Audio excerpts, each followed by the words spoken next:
The army doctor looked at my husband before he looked at me. "She probably won't survive the weekend," he said quietly. My husband squeezed my hand and promised he'd bring me home. I believed him.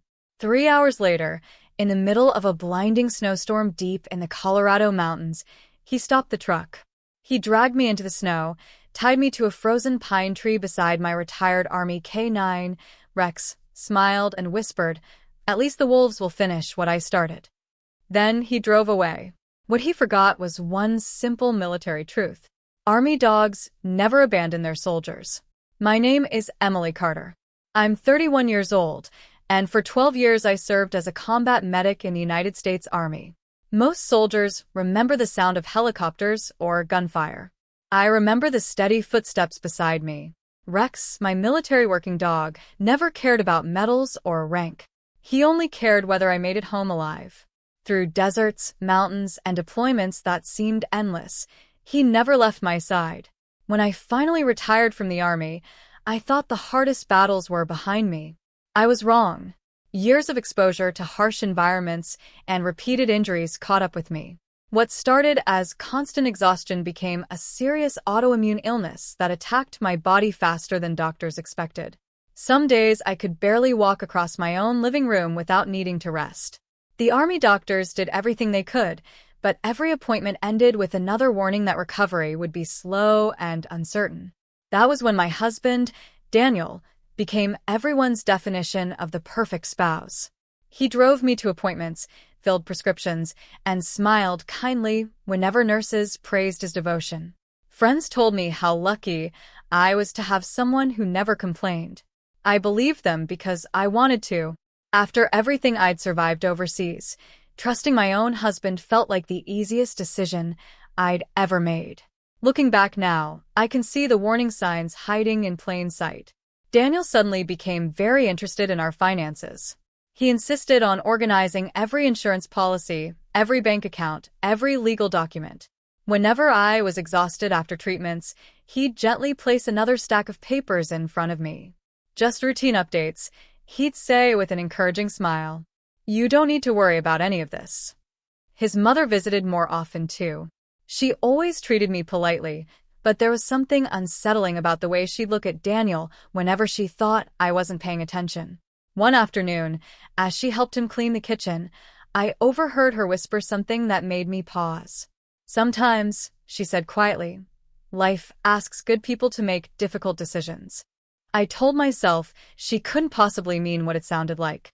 I wanted to believe that. More than anything, I needed to believe it.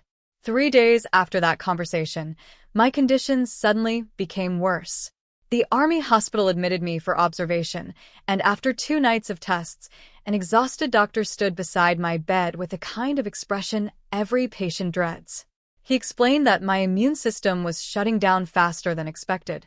They would continue treatment, but the next several days would be critical. Daniel squeezed my hand, as if he were holding on for dear life. "I'll take care of her," he promised. "I'll get her home safely." Even the nurses smiled at him. The following afternoon, the hospital discharged me with detailed instructions and enough medication to last several weeks. Outside, heavy snow had already started falling across the Colorado mountains.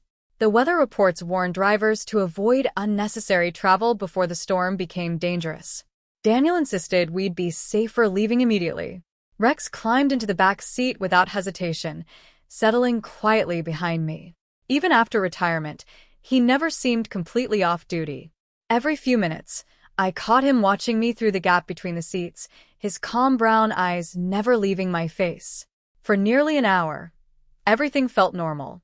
Then Daniel turned off the main highway. I looked at the unfamiliar road disappearing into thick pine trees. "Where are we going?" "Shortcut," he answered casually. "GPS says it'll save almost 30 minutes. The deeper we drove, the fewer signs of civilization remained. Snow covered the road so heavily I could barely see the tire tracks ahead. My stomach tightened with a feeling I couldn't explain. Eventually, Daniel stopped the truck beside a clearing. "I think something's wrong with the engine," he said. "Help me check it." I was weak, but I trusted him. The moment my boots touched the snow, everything changed. Daniel grabbed my arm so hard I cried out. Before I could react, he forced me against a frozen pine tree and wrapped thick rope around my wrists and chest. Daniel, what are you doing? His answer wasn't anger. It was a smile. Headlights suddenly appeared behind us. A second SUV stopped nearby, and Daniel's mother stepped out laughing softly. She looked at me shivering in the snow before turning to her son. "I told you," she said. "No one questions a terminally ill woman getting lost in a blizzard." Daniel leaned close enough for only me to hear. "Goodbye, Emily." Then they climbed into their vehicles, disappeared into the white storm, and left Rex tied beside me. For several long seconds, I couldn't even process what had happened. The roar of the engines faded into the storm until there was nothing left except the wind and the sound of my own breathing. Snow stung my face like tiny needles. My hands were already going numb beneath the tight ropes cutting into my wrists. Then I looked at Rex. He wasn't panicking. His ears were forward. His eyes stayed fixed on me with the same calm focus I'd seen during missions overseas. While I struggled to breathe through fear, he watched, waiting. "Easy, buddy," I whispered through chattering teeth. "Think." The command wasn't really for him. It was for me. Combat medic training had taught me something simple. Panic kills faster than the cold. I forced myself to slow my breathing. Rex shifted closer. Instead of pulling wildly against his leash, he carefully tested every inch of it. Then he lowered his head and began chewing at the thick nylon strap securing him to the tree. The movements weren't random. Years of military obedience had taught him controlled bites instead of desperate ones. A minute later, the leash snapped. The instant he was free, he didn't run. He came straight to me. He sniffed the ropes around my wrists before carefully gripping them between his teeth. I held perfectly still while he worked. Fiber by fiber, the rope weakened until one strand finally gave way. I twisted with every bit of strength I had left. The rope broke. My arms fell forward, burning as blood slowly returned to my frozen fingers. "Good boy," I whispered, tears freezing on my cheeks. "You're still saving me." But freedom didn't mean safety. The storm had grown even worse. Visibility had dropped to only a few yards, and every gust stole more heat from my exhausted body. Rex immediately pressed aside against my legs, transferring precious warmth while nudging my hand with his nose. He wasn't asking for orders. He was giving one. "Move." I leaned against him and forced myself forward. Every painful step reminded me of Army Mountain Survival School. Keep moving. Protect body heat. Find shelter before darkness wins. Rex suddenly lifted his head and pulled gently toward a narrow trail disappearing between the snow-covered pines. For the second time that day, I trusted him with my life. The trail Rex chose led us deeper into the forest, where the trees blocked the worst of the wind. My legs felt heavier with every step, and more than once I stumbled into the snow. Each time, Rex stopped immediately, waited for me to stand, then continued at a pace I could manage. After what felt like hours, a dark shape appeared through the swirling snow. It was an old fire lookout station. The windows were cracked, and the wooden walls had seen better days, but the structure still stood. With the last of my strength, I pushed the door open. Inside, I found dusty emergency blankets, a small first aid kit, and an old wood stove. It took several attempts, but Army survival training returned like muscle memory. Soon, a small fire crackled inside the stove. Rex lay close beside me, refusing to leave my side. For the first time since Daniel drove away, I believed I might survive the night. Miles away, Daniel was already telling a different story.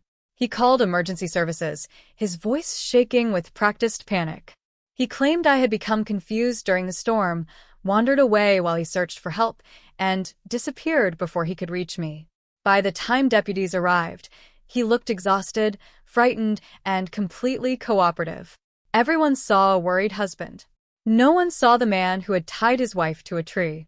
By sunrise, search and rescue teams, sheriff's deputies, and mountain volunteers spread across the forest. Because I was a retired Army medic, my former unit was notified, and several veterans volunteered to assist with the search. One of them was Sergeant Mike Dawson, a retired Army K-9 trainer who had worked with military dogs for nearly 25 years. As he examined the snow near the reported location, something immediately caught his attention. The paw prints weren't wandering aimlessly. "They're tracking," he said quietly. Another deputy frowned. "How can you tell?" Mike knelt beside the prints. "A trained military dog doesn't panic," he replied. "These steps are deliberate. He's leading someone." At that exact moment, detectives uncovered another detail. Just 3 weeks before the storm, Daniel had quietly doubled my life insurance coverage. Suddenly, his heartbreaking story didn't seem nearly as convincing anymore. I barely noticed the second sunrise.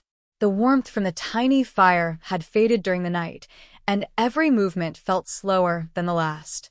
My lips were dry, my hands trembled uncontrollably, and keeping my eyes open required more effort than I wanted to admit. Rex never stopped watching me. Whenever I drifted toward sleep, he nudged my shoulder with his nose until I answered. Then he'd settle beside me again, sharing what little body heat he could. Somewhere in the back of my mind, I remembered telling young medics that giving up often felt peaceful just before hypothermia became deadly. I refused to let that happen. Late that morning, Rex suddenly lifted his head. His ears stood straight. A distant sound echoed through the mountains. Helicopter blades. At first, I wondered if I was imagining them. The wind howled through broken windows, making every noise uncertain. But Rex reacted instantly. He looked at me once, as if asking permission. "Go," I whispered. The moment I spoke, he sprinted outside. I struggled to reach the doorway and watched him race across the clearing into open snow. Instead of running in circles, he performed the same alert pattern I'd seen hundreds of times during Army search exercises, barking in short bursts while holding his position.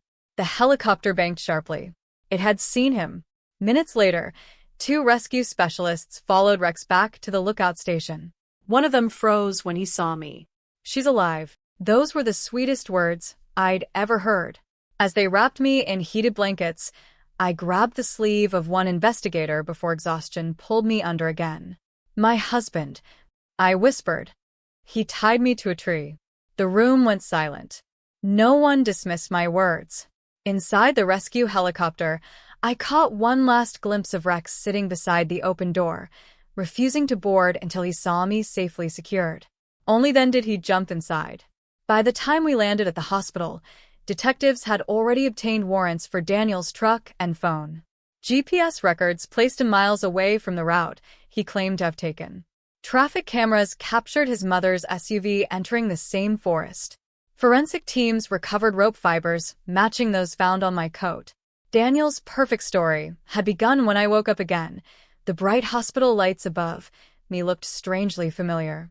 For a moment, I couldn't remember where I was. Then I saw Rex asleep on a blanket beside my bed. His head rested on his paws, but the instant I opened my eyes, his tail tapped softly against the floor. "You stayed," I whispered. He stood, walked over, and gently rested his head against my hand, just like he always had. Later that afternoon, 2 detectives came into my room. They didn't rush me. They let me explain everything from the moment Daniel insisted we leave the hospital until the second he drove away and abandoned me in the snow. When I finished, one detective closed his notebook. "Your statement matches the evidence we've collected."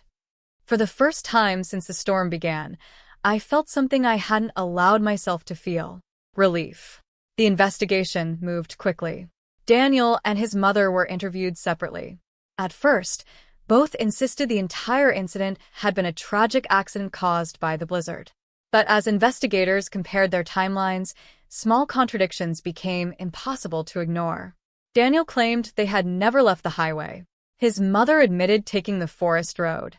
Daniel insisted he had never stopped the truck. GPS data showed the vehicle parked in the same clearing for nearly 20 minutes. Detectives also recovered deleted internet searches from Daniel's phone about hypothermia, remote mountain roads, and how long emergency responders usually took to locate missing people during severe winter storms. Financial records painted an equally disturbing picture. Weeks before the trip, Daniel had quietly increased my life insurance coverage and transferred large amounts of personal debt into accounts he expected to pay off later. Every new discovery erased another piece of the mask he had worn for years. A few days later, my former commanding officer, Colonel Sarah Mitchell, came to visit. She smiled the same calm smile that had carried so many frightened soldiers through impossible days. "You survived because you never stopped thinking like a medic," she said. I looked toward Rex. "No," I answered quietly. "I survived because my partner never forgot who I was." A week later, military organizations publicly recognized Rex for his extraordinary loyalty and life-saving actions. The man I had trusted with wedding vows betrayed me. The soldier, who never spoke a single word, saved my life. Falling apart, piece by piece. 6 months later, winter returned to Colorado. For the first time in years, I wasn't afraid of the snow. My health was improving little by little. Recovery wasn't quick, but every week I walked a little farther, smiled a little easier, and believed a little more in tomorrow. Daniel and his mother were no longer part of my future. The legal process continued without me needing to relive every painful detail. My focus had shifted somewhere far more important: healing. With the support of my Army friends, I began volunteering with organizations that helped wounded veterans rebuild their lives after illness and trauma. Many of them believed their hardest days had already defined them. I understood that feeling. Whenever I shared my story, I never spoke about revenge. I spoke about resilience, about choosing hope when fear seemed easier, and about the people who proved their loyalty through actions instead of promises. Rex became something of a local hero. Children asked to meet him at community events, veterans stopped to thank him, and every photograph of us together reminded me that courage sometimes walks on 4 legs instead of 2. One quiet afternoon, I stood beside a military memorial with Rex sitting proudly at my side. Snowflakes drifted gently across the polished stone, and for a moment I thought about the frightened woman tied to a tree during the storm. She believed she had been abandoned forever. She was wrong. My husband left me behind. My Army family never did. Neither did Rex. Real family isn't determined by blood, paperwork, or wedding vows. It's revealed when everything falls apart and someone still refuses to leave your side. As we walked away from the memorial together, I smiled at the faithful partner beside me. Some soldiers carry rifles. Some carry medical bags. And one extraordinary soldier carried me back to life without ever saying a single word.